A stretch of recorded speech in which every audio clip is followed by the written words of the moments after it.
अस्सलाम वालेकुम।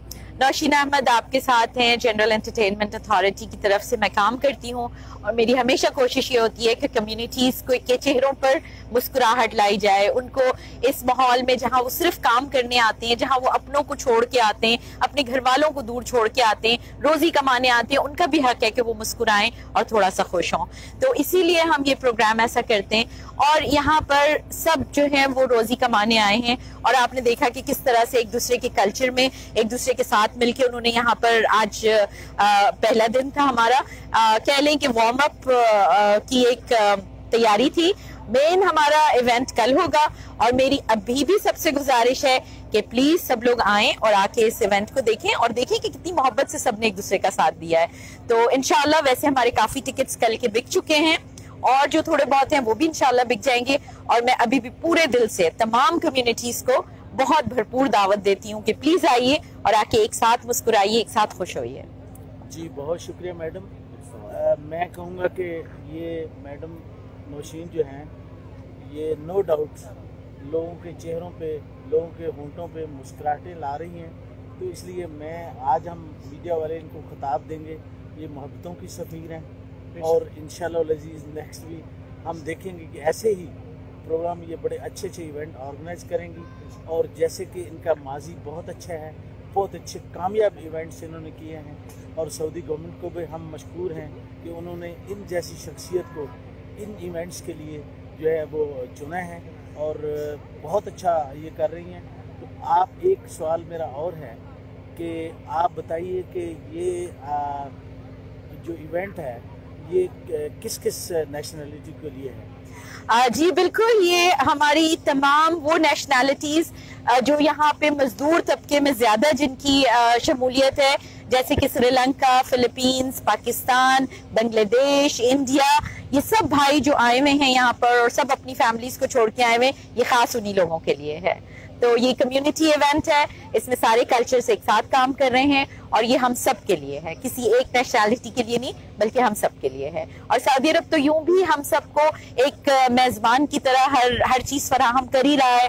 आप लोगों ने देखा कि कोविड के दौरान भी कोई डिस्क्रिमिनेशन नहीं थी, सबको इलाज मिल रहे थे, सबको राशन मिल रहे थे। इसी तरह से अब जब इवेंट्स का टाइम आया है तो इसमें भी कोई डिस्क्रिमिनेशन नहीं है, सारी कम्युनिटीज को जो है वो एक जैसा सलूक है और सबके लिए एक जैसा प्लेटफॉर्म है। जी बहुत बहुत शुक्रिया madam. Thank you so much.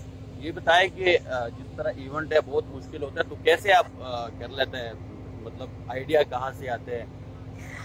Idea तो सब आम लोगों ही से आता है और आइडिया तो इंसान का एक आइडिया ये होता है कि हमने खुशी फराहम करनी है। अब उनको किन किन तरीकों से फराहम करनी है, जो लोग डॉक्टर्स हैं वो लोगों को इलाज करके खुशियां दे देते हैं। मैं डॉक्टर नहीं हूँ, मेरा काम और मेरी स्पेशलिटी और मेरी तालीम जो है वो एंटरटेनमेंट की है, तो मैं कोशिश करती हूँ कि मैं एंटरटेनमेंट की तरफ से उनको मुस्कुराहटें दे दूं। ये तो हमारी अपनी अपनी स्पेशलिटीज पे है। जो टीचर्स हैं वो अच्छा पढ़ा के लोगों को खुश कर देते हैं। तो ये जो आपकी स्पेशलिटी है, जितना जो आप जानते हैं उस हिसाब से आप लोगों को खुशियां फराहम कर दें। इसमें जरूरी नहीं है कि आपके कोई खास आइडिया हो, आप नियत अच्छी रखें, देखें अल्लाह ताला सारे काम आसान कर देगा। अच्छा, एक सवाल नौशीना जी कि एक इवेंट प्लान करने में आपको कितना टाइम लगता है?